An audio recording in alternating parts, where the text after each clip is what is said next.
The ceramic mug exploded against Murphy's wooden floor with a thunderous crash that instantly silenced every conversation, every laugh, every breath in the roadside bar that was about to witness an extraordinary revelation.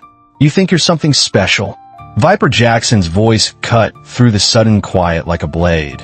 His massive hand wrapped around the collar of the small woman who'd been wiping down tables. The snake tattoo coiling around his thick neck seemed to writhe as he pulled her closer, his breath reeking of whiskey and menace. "I asked you a simple question, sweetheart. This bar pays protection or this bar burns.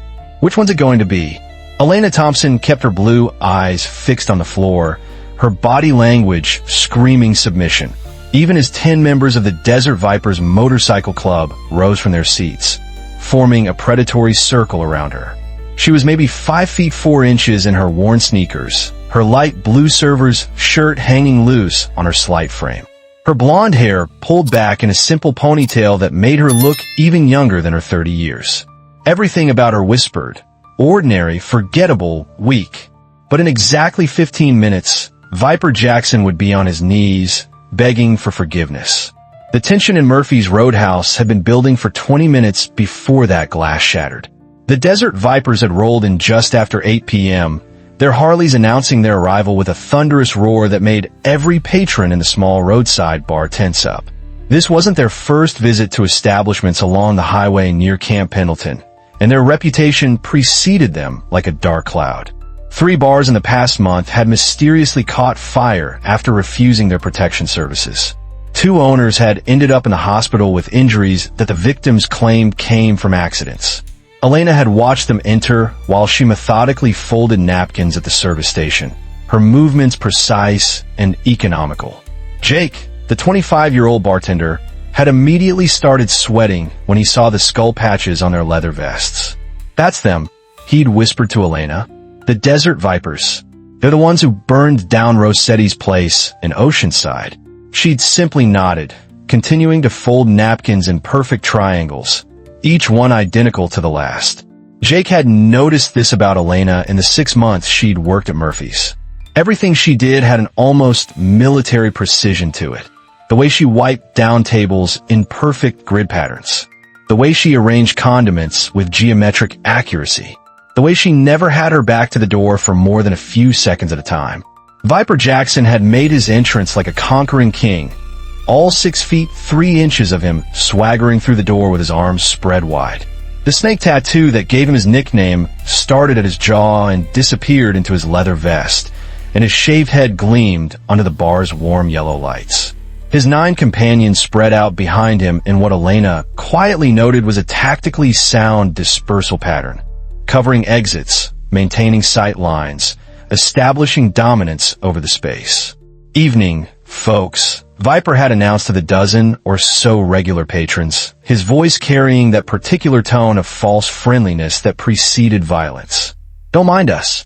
We're just here for a friendly drink and a little business discussion." The regulars, mostly veterans from a nearby base and local blue-collar workers, had shifted uncomfortably in their seats.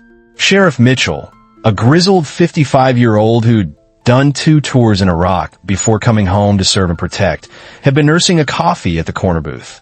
He'd set down his cup slowly, his weathered hand moving to rest near his hip, where his service weapon would have been if he'd been on duty. Elena had approached their table with her order pad, keeping her eyes down and her voice soft. "What can I get you, gentlemen?" That's when the first sign of trouble had sparked. One of the bikers, a wiry man with meth-rotted teeth, had slapped her backside as she walked past. "How about you start with a smile, sweetheart? You look like someone died." She'd simply stepped out of reach with a fluid movement that looked accidental but wasn't, continuing to take their orders without acknowledging the assault. Jake had started to move from behind the bar, his young face flushed with anger, but Elena had caught his eye and given an almost imperceptible shake of her head. The bikers had ordered beer, lots of it, and Elena had served them efficiently and quietly. That's when she'd felt the weight of Viper's attention settle on her, like a physical thing. She'd been wiping down a nearby table when he'd called out, "Hey, server girl, where's Murphy? We need to discuss some business." Mr. Murphy is in Phoenix for the week, Elena had replied quietly, not meeting his eyes. I'm just covering shifts. Well then, Viper had stood up, his massive frame casting a shadow over her. I guess you'll have to relay a message for us. Tell Murphy that the Desert Vipers are offering our protection services to this fine establishment. $5,000 a month, and we guarantee nothing bad happens to this place. Elena had continued wiping the already clean table. I'll let him know you stopped by. That's when Viper's demeanor had shifted from fake friendly to genuinely menacing. I don't think you understand, sweetheart. This isn't a social call. This is a business requirement. Every bar from here to San Diego is under our protection. Those that refuse. He'd pulled out a lighter, flicking it open and closed with practiced menace. Well, accidents happen. Electrical fires, gas leaks, tragic stuff. Understand, Elena had said softly. But I can't make decisions for Mr. Murphy. I just serve drinks and clean tables. The formation the bikers had unconsciously taken around her had a name in military tactics: encirclement. But there was a weakness in their positioning that Elena had cataloged automatically. The one by the pool table had his weight on his bad knee. She noticed his slight limp when he walked in. The two by the dartboard were focused on intimidation rather than observation, missing Sheriff Mitchell's slow shift to a better defensive position. Viper himself was standing too close, inside the reactionary gap, a mistake born of overconfidence. Elena's fingers had found the small piece of metal hanging from the chain around her neck, hidden beneath her loose shirt. The worn dog tag was warm against her skin, a reminder of who she used to be, who she was trying not to be anymore. 3 tours in Iraq and Afghanistan, 15 confirmed kills, for Bronze Stars, a Purple Heart. All of it locked away in a storage unit along with her dress blues and her gunnery sergeant chevrons. She'd come to Murphy's looking for quiet, for peace, for a place where she could just be invisible and serve drinks to people who didn't know what it felt like to have blood on their hands. But trouble, it seemed, had a way of finding Marines, even retired ones trying to disappear into civilian life. Look, Viper had said, his patience clearly wearing thin. I'm trying to be nice here, but you're making this difficult. How about this? You seem like a smart girl. You convince Murphy to see things our way, and maybe I'll throw in a little bonus for you. What do you make here? Minimum wage plus tips? I can make sure you're taken care of. Thank you, but I'm fine with my current arrangement, Elena had replied, finally looking up at him. Her blue eyes were calm, almost serene, which seemed to infuriate him more than defiance would have. That's when he'd reached out and wrapped his meaty fingers around her upper arm, squeezing hard enough to leave bruises. Listen here, you stuck-up little. I'm going to have to ask you to take your hand off the lady. Sheriff Mitchell had stood up, his voice carrying the authority of someone used to being obeyed. Even in civilian clothes, he had that unmistakable bearing of a career soldier. Viper had laughed, not releasing Elena's arm. And what are you going to do about it, old man? You're off duty, out of your jurisdiction, and outnumbered 10-1. Sit back down before you get hurt. But the sheriff hadn't backed down, and several other patrons. Elena noticed at least 5 were wearing unit pins or military tattoos, had shifted in their seats, ready to back his play. The air in Murphy's had grown thick with the promise of violence. Tom, it's okay, Elena had said softly, using the sheriff's first name. These gentlemen were just leaving. That's when Viper had made his crucial mistake. He'd yanked her closer, his other hand reaching for her collar. You don't tell us when we leave. We leave when we're good and ready. And right now, I'm thinking we need to teach this whole bar a lesson about respect. The sound of chairs scraping against the floor had filled the bar as more patrons stood up. Jake had grabbed the baseball bat they kept behind the bar. But Viper's attention was entirely focused on Elena, on establishing dominance, on breaking what he saw as inappropriate resistance from someone who should have been cowering. You know what your problem is? He'd snarled, his face inches from hers. You think you're better than us. Think you're too good to show proper respect. Maybe I need to remind you of your place. His free hand had grabbed the front of her shirt, bunching the fabric in his fist. Elena had remained perfectly still, her breathing controlled, her eyes steady. To everyone watching, she looked like a terrified server trying not to provoke more violence. But Sheriff Mitchell, with his 2 combat tours worth of experience, had seen something else. The way her weight had shifted to the balls of her feet, the way her hands had positioned themselves, the way she'd angled her body to create space for movement. Last chance, Viper had growled. "You're gonna call Murphy right now and tell him he's got a new business partner, or things are gonna get very unpleasant for everyone here." "I can't do that," Elena had said simply. That's when the shirt had torn. The sound of ripping fabric was shocking in its finality. The light blue cotton parting from collar to mid-chest as Viper yanked with all his considerable strength. Elena stumbled backward, the ruined shirt hanging open, revealing the black tank top underneath. But it was what that tank top revealed that changed everything. The silence that followed was absolute. Even the jukebox seemed to pause between songs, as if the universe itself needed a moment to process what had just been exposed. Across Elena Thompson's back, visible through the thin fabric of the tank top, was a work of art that told a story of service, sacrifice, and elite warrior status. The eagle, globe, and anchor of the United States Marine Corps spread majestically across her shoulder blades. The detailed work so precise you could make out individual feathers on the eagle's wings. But it was the text beneath that made several veterans in the bar gasp audibly. First Force Recon was inked in bold letters, marking her as a member of one of the most elite special operations units in the Marine Corps. Below that, her designation, Gunny E. Thompson 0311, the military occupational specialty code for infantry, the tip of the spear, the ones who go where others fear to tread. But the tattoo was only part of the story. Surrounding it were scars, the kind of scars that told their own tales to those who knew how to read them. A puckered bullet wound near her left shoulder blade, the telltale marks of shrapnel along her ribs, a long jagged scar that disappeared beneath the tank top's hem, suggesting a blade wound that had required serious medical attention. Viper Jackson stood frozen, his hands still clutching the torn fabric, his mouth slightly open as his brain tried to process what he was seeing. Behind him, his fellow desert vipers had gone equally still, the predatory confidence draining from their faces like water from a broken cup.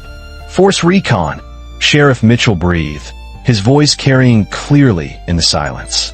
Holy hell! The transformation in Elena's bearing was subtle but unmistakable. She hadn't moved, hadn't taken a fighting stance, hadn't done anything overtly threatening. But something in the way she held herself had changed, like a switch being flipped from civilian to warrior. Her shoulders squared, her chin lifted, and when she finally spoke, her voice had lost its soft, submissive quality. "Mr. Jackson," she said, using Viper's real name, which she shouldn't have known, "I believe you owe me an apology for destroying my property." The shift in the room's atmosphere was palpable, like the pressure change before a thunderstorm. Viper Jackson's face went through a series of expressions: confusion, recognition, disbelief, and finally the dawning realization that he had made a catastrophic error in judgment. His grip on the torn fabric loosened, and the light blue cotton fluttered to the floor like a surrender flag. "How do you know my name?" His voice had lost its commanding bass, climbing higher with uncertainty. Elena didn't answer immediately. Instead, she turned slowly, giving everyone in the bar a clear view of the military artwork and battle scars that decorated her back. Several phones had appeared, people recording what they sensed was a moment they'd want to remember. But Elena didn't seem to notice or care. "Stephen Jackson," she said calmly, "dishonorably discharged from the Army 6 years ago for stealing and selling military equipment. Founded the Desert Vipers 3 years ago, currently wanted for questioning in 4 arson cases and 2 aggravated assaults." She paused, letting that sink in. "I make it my business to know who's threatening the establishments in my area of operation." "Your area of..." Viper started, then stopped, the full implications hitting him like a sledgehammer. From a corner booth, a grizzled man in his 60s slowly stood up. Elena had served him coffee every Tuesday for 6 months. Never knowing he was Colonel Davis, retired Medal of Honor recipient. "Gunny Thompson," he said, his voice carrying the snap of command despite his civilian clothes. First Force Recon. I remember you now. Operation Phantom Fury, Fallujah, 2004. Elena's stance shifted slightly, an unconscious response to a superior officer. Sir, you're the one who held that schoolhouse for 17 hours with a broken rifle and 3 magazines of ammunition while the evac choppers tried to get through. It wasn't a question. I had help, sir. Lance Corporal Williams and PFC Chun. Her voice caught slightly on the names. It didn't make it out. Another patron stood up, Maria Santos, who ran the flower shop down the street. Nobody knew she'd been a Navy corpsman attached to Marine units. I was at Camp Leatherneck when they brought you in. 60% burns, 3 bullet wounds. Enough shrapnel in you to set off a metal detector at 50 yards. The doctor said you'd never walk again. Doctors could be wrong, Elena said simply. The Desert Vipers were backing toward the door now. Their earlier formation completely broken, but they found their path blocked by 5 men who had quietly repositioned themselves during the conversation. Each one had the bearing of someone who'd seen real combat, not the bar fights and intimidation tactics the bikers were used to. Leaving so soon, asked one of them, a Hispanic man with sergeant stripes tattooed on his forearm. But you haven't apologized to the lady yet. Viper's face flushed red, caught between humiliation and his need to maintain face in front of his crew. Look, we didn't know she was, if we'd known. Known what? Elena stepped forward, and despite being nearly a foot shorter than Viper, he took an involuntary step back. That I'd bled for this country? That I'd earned the right to be treated with basic human dignity? Or just that I could hurt you in ways you can't even imagine? All of the above, Viper admitted, his voice small. Sheriff Mitchell had moved closer, his hand resting casually on his phone. Ms. Thompson, would you like to press charges for assault? We have plenty of witnesses to the unwanted touching and destruction of property. Elena considered for a moment, then shook her head. No need, Sheriff. I think Mr. Jackson and his friends were just leaving, and they won't be back. Will you, Mr. Jackson? The threat in her voice was subtle, but unmistakable. Viper nodded rapidly, his shaved head bobbing like a dashboard ornament. No, ma'am, we won't be back. In fact, we'll make sure everyone knows Murphy's is off limits. Completely off limits. And the other establishments you've been threatening? Elena's tone suggested this wasn't a request. We'll reconsider our business model, Viper stammered. Kneel. The command cracked like a whip, and Viper found himself dropping to his knees before his conscious mind could process what was happening. It was the voice of someone used to absolute obedience in life or death situations. Viper's apology was stuttering but sincere, delivered on his knees in front of his entire crew in a bar full of witnesses. When Elena finally nodded her acceptance, he scrambled to his feet and headed for the door, his fellow Desert Vipers following like whipped dogs. As the motorcycles disappeared into the night, Elena picked up her torn shirt from the floor, folding it with the same precision she'd shown with the napkins. The transformation was complete, from hidden warrior to protector, from invisible server to guardian of her new post. Murphy's Roadhouse would never be the same.